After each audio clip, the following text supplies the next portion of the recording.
Bonjour à toutes, bonjour à tous. Aujourd'hui, dimanche 11 septembre, le 20e tour cycliste passe dans le Gard pour l'étape Alès-Alès. Donc nous en profitons pour vous proposer 4 reportages. Tout d'abord, nous sommes avec Christian pour mieux reconnaître le rôle des signaleurs. Bonjour Christian, bonjour messieurs. Bonjour. Sur l'étape, que font les signaleurs? Alors, les signaleurs sont là pour protéger les coureuses et pour sécuriser les endroits, les carrefours, mais plutôt dans les agglomérations parce qu'au niveau de l'étape, il y a aussi les motosignaleurs qui, eux, font la sécurité, mais en dehors des agglomérations. Donc si je comprends bien, il faut mettre un signaleur à chaque intersection pour empêcher l'entrée sur le parcours du tour. Voilà, c'est tout à fait ça. Il faut éviter que des voitures puissent rentrer sur le circuit et puis aller à l'encontre des coureuses. D'accord. Alors, dans une agglomération, il y a moult intersections. Donc, sur cette étape, en moyenne, combien il y a de signaleurs? Alors, sur une étape, en moyenne, il y a à peu près 40 signaleurs. Ce qui nous fait un total d'environ 260 pour toutes les 7 étapes. Et vous n'avez pas trop de problèmes pour recruter les signaleurs? Le problème, il est que il faut attendre que l'étape soit concrétisée pour savoir le nombre de signaleurs qu'il nous faut. Et à partir de ce moment-là, on commence à chercher. Et quand c'est qu'on commence à chercher? En juillet, en août. Donc en juillet, en août, où sont les signaleurs? Au bord de la mer. Donc c'est difficile de les trouver. Eh bien écoutez, le message est passé et on fait un appel important à tous les bénévoles pour être signaleurs. Voilà. Encore un mot? Oui, je voulais dire qu'aujourd'hui, on a trouvé tous les signaleurs qu'il nous faut, mais c'est vrai qu'on a des difficultés de les recruter. Merci Christian, merci monsieur pour ce message et à bonne course. Merci. Pour le deuxième reportage, nous nous trouvons ici dans la cabine de chronométrage. Parce que nous savons très bien que dans le cyclisme et dans toute épreuve sportive, il y a une compétition, donc il y a des classements. Pour cela, nous avons besoin de chronométrer. Et je suis en compagnie de Fred. Bonjour Fred. Bonjour. Et il va nous expliquer quel est son rôle et comment ça marche. En gros, sans rentrer dans les détails techniques. Donc en fait, nous, on est une société de chronométrage, on apporte un soutien technique donc à l'organisateur et surtout aux arbitres qui se positionneront de ce côté. Et nous, on a tout un système donc avec une partie photo-finish pour vraiment le classement précis de la ligne d'arrivée et une partie avec des transpondeurs, des puces qu'on donne à chaque fille pour savoir qui c'est qui va passer la ligne et connaître s'il y a des tours, tout ça, connaître qui c'est qui arrive, qui c'est qui passe sur la ligne. Et après, on finalise avec la photo-finish pour savoir qui c'est qui est premier, qui c'est qui est deuxième. Oui, alors toutes les coureuses doivent passer sur la ligne. Celle qui ne passe pas sur la ligne, elle est abandonnée en général. Automatiquement, ouais, c'est la règle d'ordre du vélo. Tant que tu n'as pas franchi la ligne, tu n'as pas gagné. Tant que tu n'as pas franchi la ligne, tu n'es pas arrivé. Donc première règle, franchir la ligne. Bon, donc est-ce qu'on peut avoir un peu l'utilité de tous ces appareils, ces ordinateurs qu'il y a sur place? J'ai plusieurs parties en fait. Donc là, c'est la partie photo-finish. Là, c'est vraiment le plus important pour une course comme aujourd'hui. Vous allez voir, il y a des petits traits. Le trait, c'est le temps de la fille. Chaque fois que vous avez un trait, le temps. Et sur le bandeau, vous voyez tout le classement qu'on a fait. Ça, j'ai mis l'étape 2. On voit bien la vainqueur ici. Deuxième, troisième. Dans le principe, c'est la ligne partout. On ne voit que la ligne. Donc dès que vous voyez une partie, là c'est quand cette partie-là, la jambe, elle passe la ligne, qu'on voit cette jambe. Donc la roue avant, le temps est exact au millième de seconde. Deuxième partie, ce PC, c'est ce qui fait toute la partie transpondeur des puces. Donc on a une petite boucle à l'arrivée de détection. Et quand la fille passe, tous les dossards remontent. C'est pas précis. Mais par contre, ça nous permet de savoir qui c'est qui passe. Donc si à la photo finish, on n'arrive pas à voir le dossard parce qu'elles sont côte à côte, de suite, grâce au transpondeur, on arrive à trouver la fille que c'est. D'accord. Et là, le dernier PC. Donc en fait, l'avantage d'avoir les classements transpondeurs, c'est qu'on arrive à donner en temps réel le classement. Donc là, c'est mon collègue qui m'aide à développer. Il m'annonce les dossards pour que j'arrive à les marquer plus rapidement. De l'autre côté, on a un écran aussi pour les commissaires. Comme ça, eux aussi, ils ont toutes les informations pour faire leur classement avec le général sur le côté vert. Comme ça leur donne une idée. Même si on n'est pas précis à la seconde, ça donne une idée générale.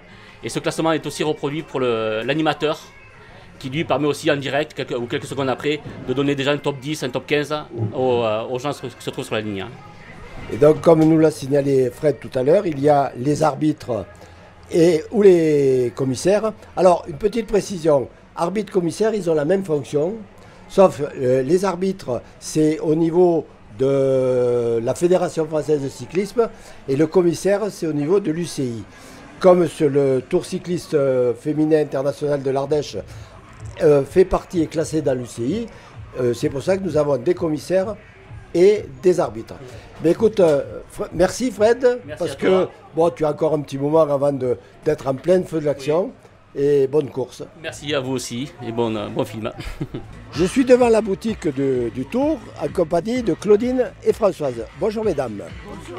Donc la première question qui me vient à l'esprit, que trouve-t-on dans votre magnifique boutique?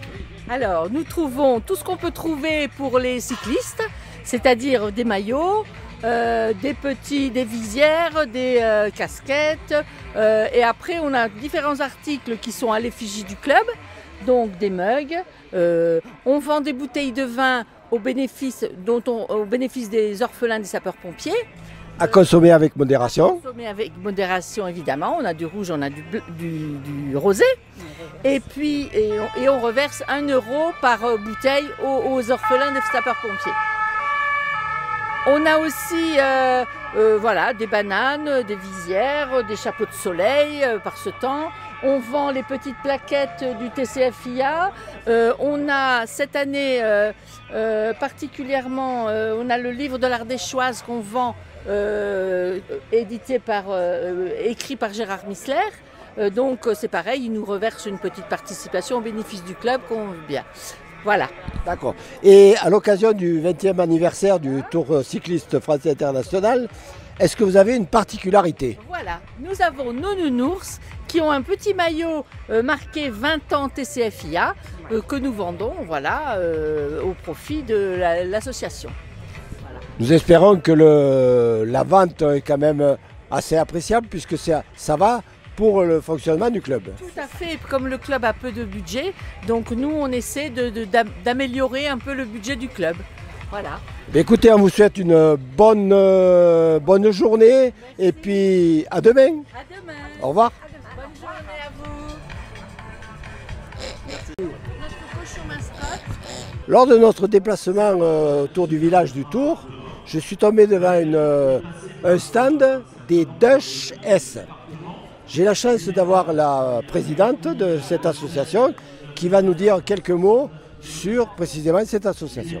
Voilà, nous sommes une association, donc les Deux Chaises, on est basé à Nîmes et nous avons donc nos véhicules qui sont des 2 chevaux roses et on s'en sert de support de communication à une bonne cause humanitaire, santé, sociale. Et jusque-là, on a parcouru la France tous les 2 ans pour parler des cancers, que ce soit féminin, masculin.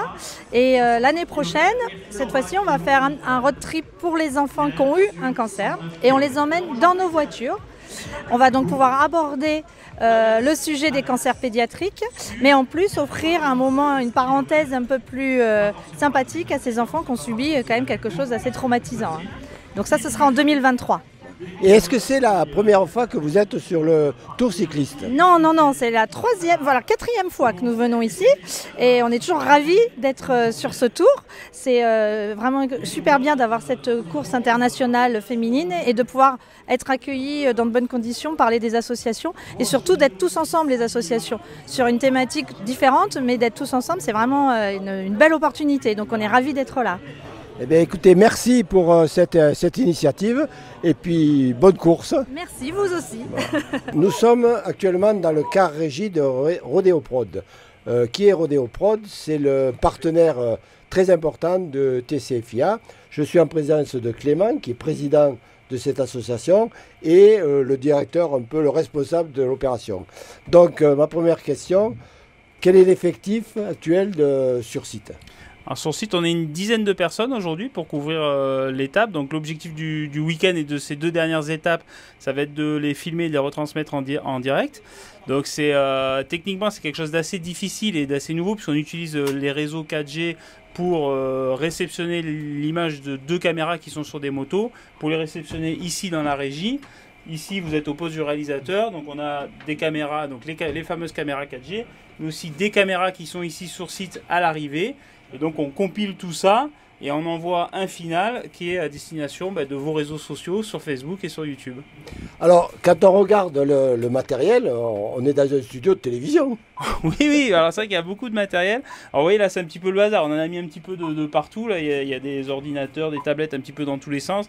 Donc chaque matériel a une fonction. Aujourd'hui on sera 3 dans le cas régie, donc il y aura moi-même au poste de réalisateur, il y aura Cédric qui sera en assistant réa, donc lui il va lancer tous les magnétos, les génériques, les choses comme ça. Et on a Pierre-Alexandre qui lui va faire le suivi de course, tout l'habillage avec les chronométrages, et puis c'est lui qui est le responsable des liaisons entre les caméras sur moto et le cas régie ici. Alors, vous voyez que ces personnes-là sont pratiquement des professionnels, mais il faut quand même préciser que ce ne sont que des bénévoles. Oui, alors nous on est des passionnés, Rodeo Prod c'est une association, donc on est basé non loin d'ici, à côté de Montélimar.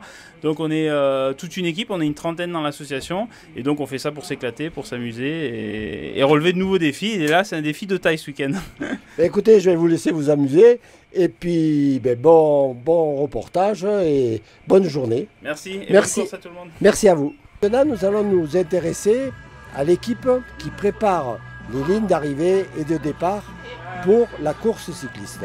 Je suis entouré de Pierre, bonjour, de Jean-François et d'André. Donc, ma première question, qu'est-ce que vous faites pour préparer une ligne départ? Alors pour une ligne départ, on place les banderoles de tous les sponsors et on fait en sorte aussi que la sécurité des personnes qui viennent voir le tour soit efficace.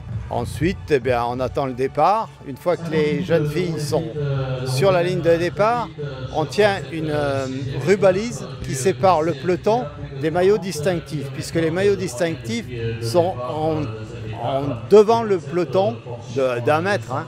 C'est tout, mais pour la présentation de tout le TCFIA, les maillots distinctifs sont devant, pour bien montrer les filles qui font des efforts importants. Donc c'est vous qui organisez l'emplacement de tout le groupe, de tout le peloton? Oui, enfin le peloton, elles savent, elles sont habituées. Il y a la ligne de départ, elles arrivent, elles se mettent, on fait en sorte qu'il n'y ait plus de voitures qui passent et on protège l'arrière du peloton aussi. Pour pas avoir de soucis de voitures, comme ça nous est arrivé, à pousser les filles pour que les voitures passent. Donc là, le peloton s'en va, la course se déroule. Et vous, alors, là, vous intervenez pour préparer la ligne arrivée. Voilà. On part sur la ligne d'arrivée. À la ligne d'arrivée, on se met en sécurité. On remet les banderoles des sponsors tout autour de la ligne d'arrivée.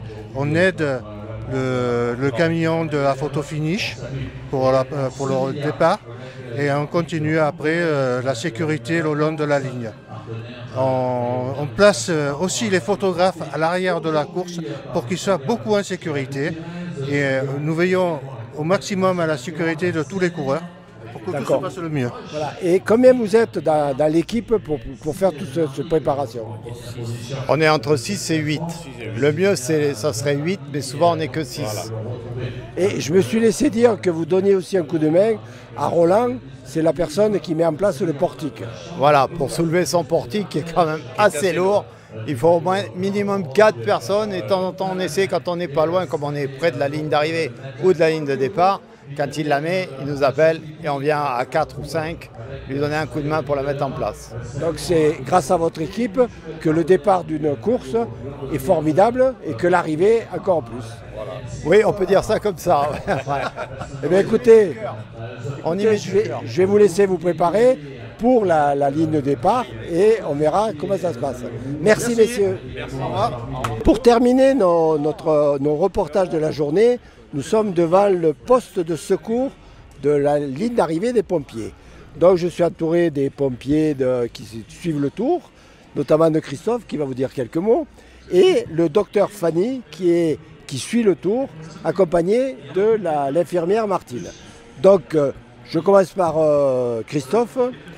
Quelles sont vos interventions que vous pouvez faire sur le tour? Sur le tour, on peut faire intervention aide à personne, bien sûr. Donc si les coureuses tombent, chutent ou autre problème, on intervient de suite et on suit les coureuses.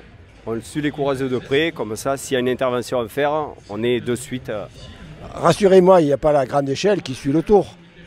Non, pas dans ces cas-là. Merci. Donc maintenant, je me tourne vers Martine qui va nous donner un peu tout l'effectif qui se trouve sur le tour. Oui, donc pour l'effectif des secours sur la course, donc nous avons les 2 ambulances des pompiers qui sont équipées de 2 pompiers plus d'un infirmier. Et puis ce qu'il y a, donc il y a le médecin qui est dans la voiture, qu'on est la 2e voiture après les commissaires. Donc c'est Guillaume qui nous accompagne. Donc il y a Fanny qui est avec moi devant et moi je suis dans la voiture aussi. Et puis sur les secours aussi, on a donc 2 motards qui sont pompiers et qui interviennent s'ils arrivent avant nous sur l'accident et qui sécurisent. Donc voilà. Et puis il faut dire aussi qu'à chaque arrivée, à chaque départ, donc il y a la tente des pompiers. Si jamais il y a un souci ou un pansement à refaire, donc on peut les accueillir là, voilà. Et il y a une équipe de pompiers aussi. Donc si j'ai bien compris, la voiture du médecin est à l'avant de la course. Oui. Donc généralement c'est dans le peloton qu'il peut y avoir un problème. Ça ne doit pas être évident pour intervenir. Comment vous procédez ? Eh bien, en fait, on est dans la voiture qui est juste derrière le président du jury. On voit le peloton. Donc, s'il y a une chute, donc on la voit, elle est sous nos yeux. Mais en plus, la voiture du président du jury annonce à la radio qu'il y a une chute.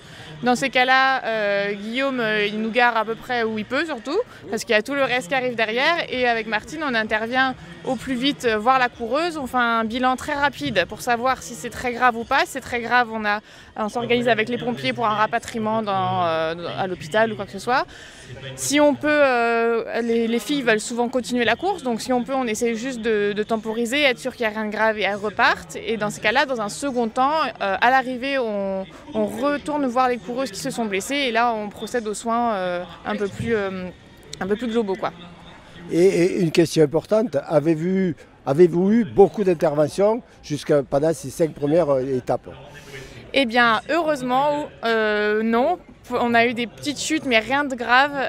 Pour le moment, c'est très bien passé. On avait peur, surtout l'étape hier, avec les grosses descentes, avec beaucoup de dénivelé, et les filles allaient très très vite. Mais ça s'est très bien passé, donc on continue d'espérer que ça se passe comme ça pour les 2 prochains jours. Voilà, oui, parce que sur Radio Tour, on avait entendu qu'il y avait eu 2 chutes sans gravité. J'espère que tout est rentré dans l'ordre. Tout est rentré dans l'ordre et les filles sont très, très sérieuses. Elles font attention et ça se passe très très bien.